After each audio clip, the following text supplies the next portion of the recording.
आज हम बात करेंगे एक ऐसे शख्स की जिसका नाम सुनते ही पूरे देश में सन्नाटा छा जाता है, लॉरेंस बिश्नोई। एक ऐसा नाम जो आज भारत के अंडरवर्ल्ड की सबसे बड़ी शक्ति बन चुका है, जेल की सलाखों के पीछे बैठकर भी जो अपना साम्राज्य चलाता है।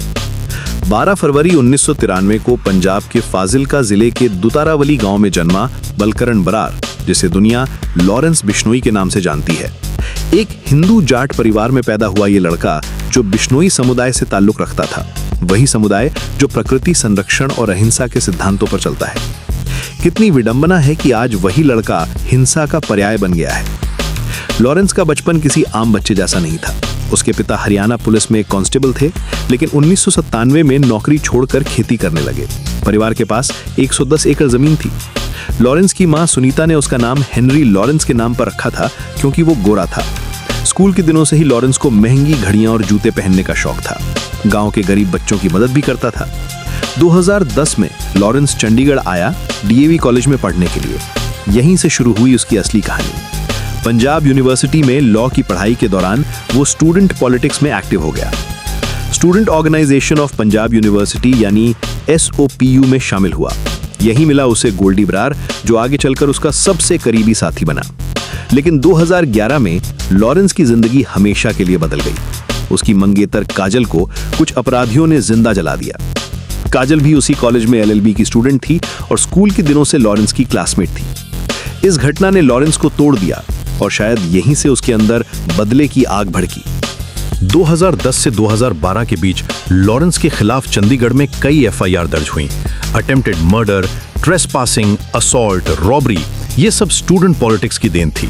7 FIR में से 4 में तो वो बरी हो गया, लेकिन 3 केसेस अभी भी चल रहे हैं। असली मोड़ आया जब लॉरेंस जेल गया।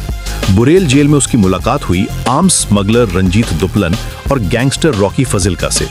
यहीं से शुरू हुआ उसके क्राइम सिंडिकेट का निर्माण। जेल में रहकर भी वो दूसरे कैदियों से रिश्ते बनाता रहा।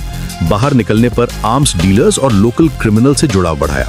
2013 में लॉरेंस ने मुक्तसर के गवर्नमेंट कॉलेज इलेक्शंस के विनिंग कैंडिडेट को गोली मार दी। लुधियाना म्युनिसिपल कॉर्पोरेशन इलेक्शंस के राइवल कैंडिडेट को भी मार डाला। अब वो लिकर डीलिंग में भी उतर गया था और मर्डरर्स को अपने गैंग में शेल्टर देने लगा था। 2014 में राजस्थान पुलिस के साथ आर्म्ड कॉन्फ्रंटेशन के बाद लॉरेंस को गिरफ्तार कर लिया गया, लेकिन जेल के अंदर से भी उसका काम रुका नहीं। भरतपुर जेल में रहते हुए उसने जेल स्टाफ की मदद से अपना सिंडिकेट चलाया। यहीं उसकी दोस्ती हुई जसविंदर सिंह एलियस रॉकी से, जो एक गैंगस्टर टर्न्ड पॉलिटिशियन था। रॉकी को 2016 में जयपाल भुल्लर ने मार दिया, जिसे बाद में 2020 में मार दिया गया। लॉरेंस का सबसे बड़ा कारनामा था सिद्धू मूसेवाला का मर्डर।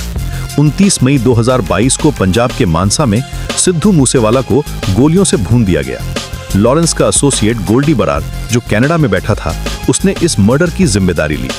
उस वक्त लॉरेंस तिहाड़ जेल में था, लेकिन पुलिस ने उसके गैंग को इस शूटिंग से जोड़ा। मूसेवाला को मारने की वजह थी उसके क्लोज एसोसिएट विक्की मिडखेड़ा का मर्डर। लॉरेंस को लगता था कि राइवल बम्बीहा गैंग और मूसेवाला के कुछ एसोसिएट्स इसमें शामिल थे। बदले की आग में लॉरेंस ने हिट लिस्ट बनाई और मूसेवाला सबसे ऊपर था। लॉरेंस के गैंग में आज 800 से ज्यादा शूटर्स हैं, जो 5 स्टेट्स में फैले हुए हैं। इंटरनेशनल लेवल पर भी उसका नेटवर्क है। कनाडा में हरदीप सिंह निजार के मर्डर में भी उसका हाथ बताया जाता है। हाल ही में बाबा सिद्दीक के मर्डर में भी उसके गैंग का हाथ। सलमान खान को लेकर लॉरेंस की दुश्मनी सबको पता है। 1998 के ब्लैक बक पोचिंग केस की वजह से वो सलमान को मारने की धमकी देता रहता है। बिश्नोई कम्युनिटी के लिए ब्लैक बक सेक्रेड एनिमल है। आज लॉरेंस के खिलाफ 84 क्रिमिनल केसेस चल रहे हैं। NIA ने उसे दाऊद इब्राहिम से कंपेयर किया है। पंजाब पुलिस के मुताबिक उसके गैंग के 2500 हाइडआउट्स हैं पंजाब में।